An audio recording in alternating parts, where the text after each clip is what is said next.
I'm David Lombardo, and this is WCNY's The Capitol Press Room. As state policymakers gear up for another fight over increasing taxes on wealthy New Yorkers in next year's state budget, a key point of debate will revolve around whether higher tax rates will effectively kill the goose that lays the golden egg here in New York, prompting millionaires to leave the state or slow the growth of millionaires in the Empire State. A tool launched this summer by the State Comptroller's Office could help shape that conversation, as the Taxpayer Migration Dashboard will monitor the number of New York income tax filers moving in and out of New York. To discuss this tool and what it tells us, as well as its limitations, we're joined by Maria Doulis, Deputy State Comptroller for Budget and Policy Analysis. Welcome back to the show, Maria. Thanks for having me, Dave. Well, let's start with the most recently available data, which is for New York State tax filers in 2024. What did you see in terms of net migration versus out migration? And what about those tax filers making more than $500,000 a year and can be paying some of the highest income taxes based on those higher rates approved in recent years? Yeah, I think it's important to put what our data are in context. So there are about 10.9 million filers for New York State personal income taxes in 2024. And our migration dashboard is really looking at a small segment of those filers. So about 2% of the filers, or about 250,000 people who are what are known as part year filers, meaning their income tax filings to New York State reflect the fact that they have either moved into the state and are now residents or moved out of the state. And when they move out, they can either switch from resident to non-resident status, or poof, they're gone to the state forever in terms of, paying taxes. So our migration dashboard is really focused on this small segment, and we think it's important to monitor because it reveals some important trends. Now, one of the things that we have noted, and Comptroller DiNapoli has done 2 reports on this topic in addition to releasing this dashboard, is that there has been an increased churn in these taxpayers, meaning more people have been moving into and out of the state since at least 2015 when we first took a look at the data. And that really accelerated through the pandemic and has now declined. But what we see in those filings is that year over year, there are more people filing to move out of New York than to move into New York. And in the most recent year, the data show that there was this loss or net out migration of about 13,600 taxpayers, which is about 0.1% of resident filers. So by no means is this a mass exodus. But when you see these continual losses year over year, they do represent a bit of an erosion. And this matters specifically on the higher end of things because New York is so reliant on those high income earners and their personal income taxes in particularly to fund the state budget. So what are we seeing for that cohort of $500,000 or more?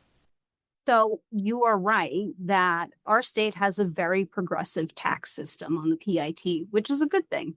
And one result of that is that you see a concentration so that the top 1% of filers pay, it varies year to year, but let's call it about half of PIT liability. So it's very concentrated.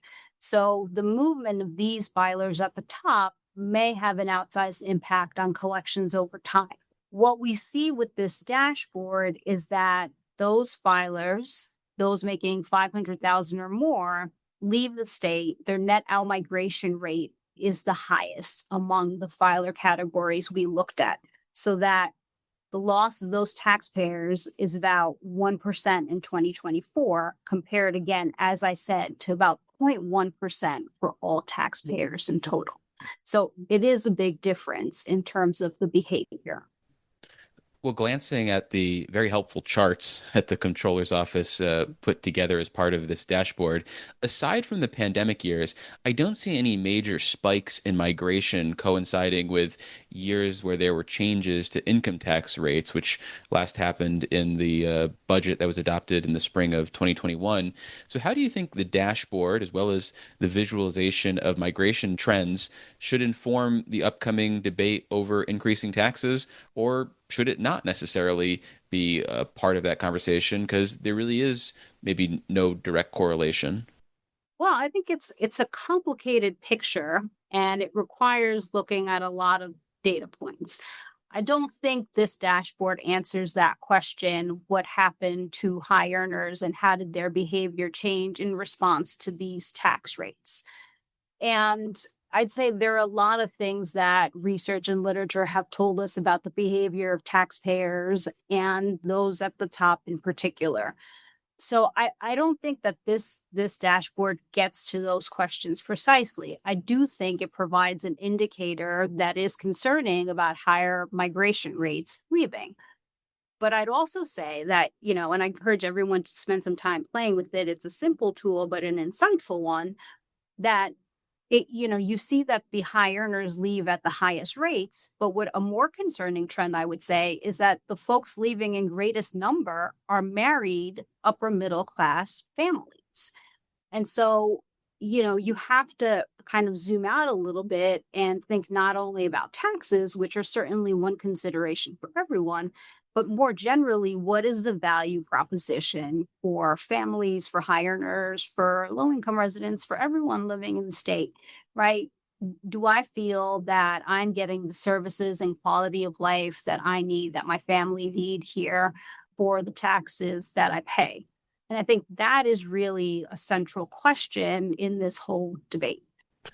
Well, the Fiscal Policy Institute, a liberal think tank that makes the case for higher taxes on wealthy New Yorkers, has highlighted the different cohorts that you've broken this down into and made the case that looking just at 500,000 and above doesn't necessarily capture the true movement of this demographic. And they say that their research claims that households bringing in about $815,000 a year and more are least likely to move out of the state, aside from what might have happened during the pandemic years.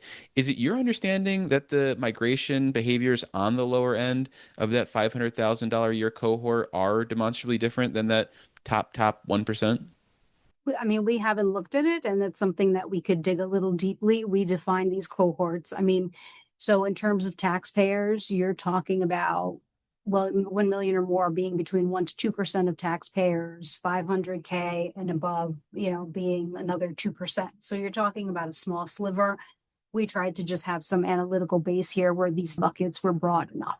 We can dig in a little deeper in those questions. And there's always a lot of questions and a lot of opportunity for extra analysis. But I think this is why we presented this tool and made the data publicly available so folks can dig in and start to ask some of those questions. And this is something that the controller has flagged and is interested in. And as we continue to work on it and monitor, we can examine some of those threads as well. Well, in the time we have left, I want to talk about the state's finances more broadly. We're more than a quarter of the way through the fiscal year that began in April. And I'm curious, from the analysis of your office, is there anything that stands out about the financial plan that's been adopted or the trends we're seeing in this fiscal year? Yes. So I'd say two things to that. One, the challenges emanating from actions at the federal level are not behind us.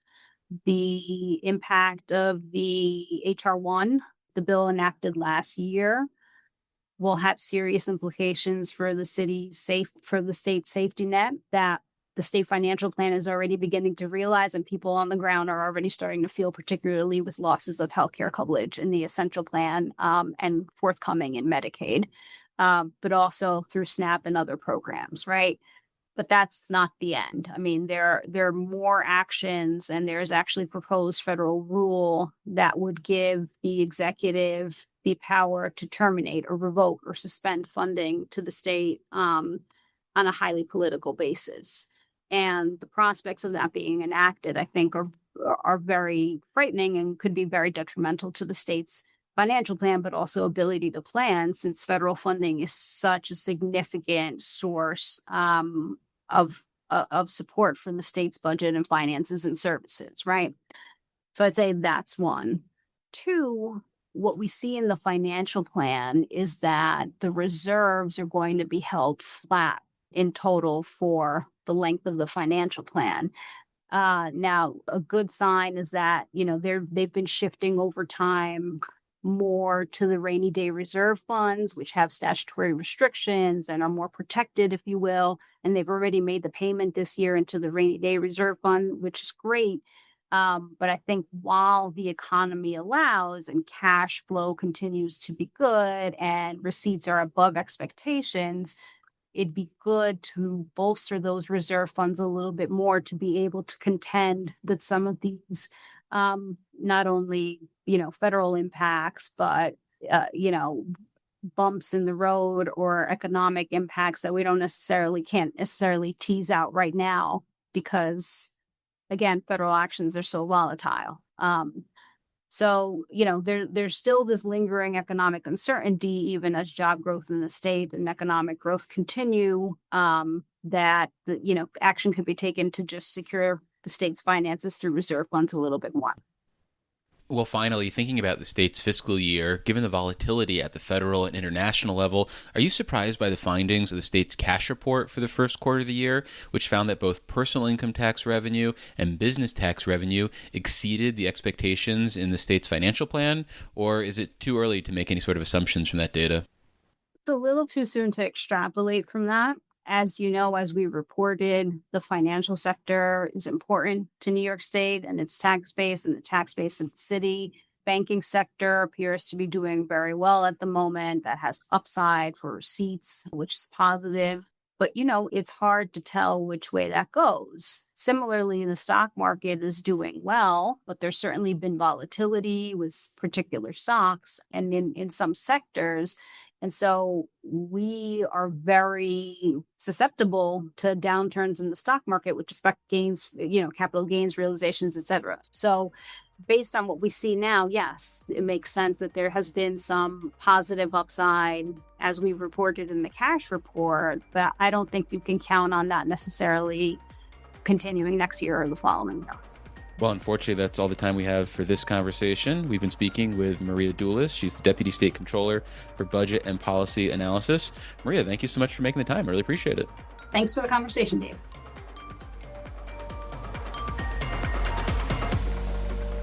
Support for the Capitol Press Room is provided by New York State United Teachers, a statewide union of nearly 700,000 professionals in education and healthcare.